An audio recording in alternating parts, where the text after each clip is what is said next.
Welcome to VegasInsider.com. I'm Micah Roberts, talking a little NASCAR Cup Series action at the Brickyard. 27th running of the Brickyard 400. They're calling it the Big Machine Hand Sanitizer 400, but I like the Brickyard 400 better, so I'm going with that, and that's how I will label it. Anyway, it's the 27th running, and the difference here that we have handicapping normal procedures is that we have to go in between a few races in between the most prominent results that'll help you handicap, and that's Pocono Raceway. So usually you have June and July at Pocono, then you have an August run or September run at the Brickyard, and you got a lot of races in between, so it's kind of muddled. The no turn is fresh and clean, but right now this is a great opportunity to bet because we just saw exactly the setup that the winning cars are going to need to have at Indianapolis, and we saw Denny Hamlin and Kevin Harvick run absolutely amazing. 1-2 finishes in both races with each of them winning, each of them getting a runner-up. It was a pretty impressive showing, and there's no reason to believe that those same notes and setup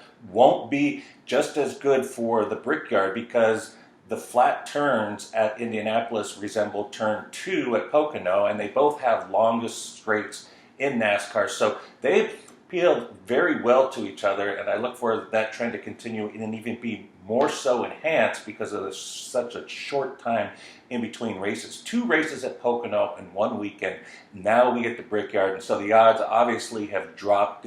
Kevin Harvick, he's 4-1. Denny Hamlin and Kyle Busch are both 9-2. Now the all-time active leader at the Brickyard is Jimmy Johnson, 4 times winner there. He's up to 50-1. People aren't trusting him very much anymore like he showed signs. In fact, the last 9 races with the 550 horsepower package, he hasn't had a top 5, and he started out with Vegas, the top 5. He's gone south from here, which is why we've seen his odds go from 20-1 to 50-1 in a rather short period of time. No practices, but again, we saw practices last week, which was basically Pocono in the shortened races with 2 cars dominating. Going first here, I'm going to take Denny Hamlin, 92 odds. He's got 5 top 5s and 14 starts, a 12th place finish, very impressive. But he's got all-time 6 wins at Pocono. He should have won this race already. I'm surprised that he hasn't. Second place, we're going to go Harvick at 4-1 odds, 8.9 average, best among active drivers.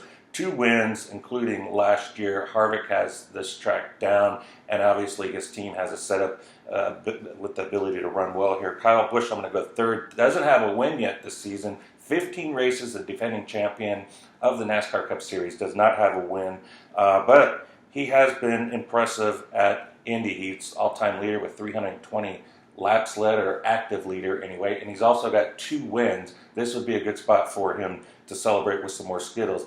Now, the best long shot of the bunch is 30-1 with Eric Almirola.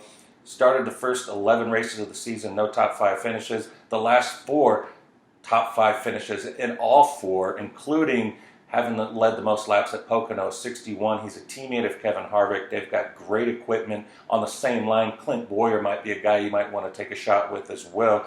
And then for 5th, I'm going to take Brad Keselowski. He won in 2018, and he was runner-up in 2017. I think the only guys that you could look at as another longer shot, maybe a William Byron to finally get there. He finished 4th last season, and maybe Chase Elliott. Those are the only Chevys that I seem to be able to trust to do well in this race after not showing so well last week at Pocono.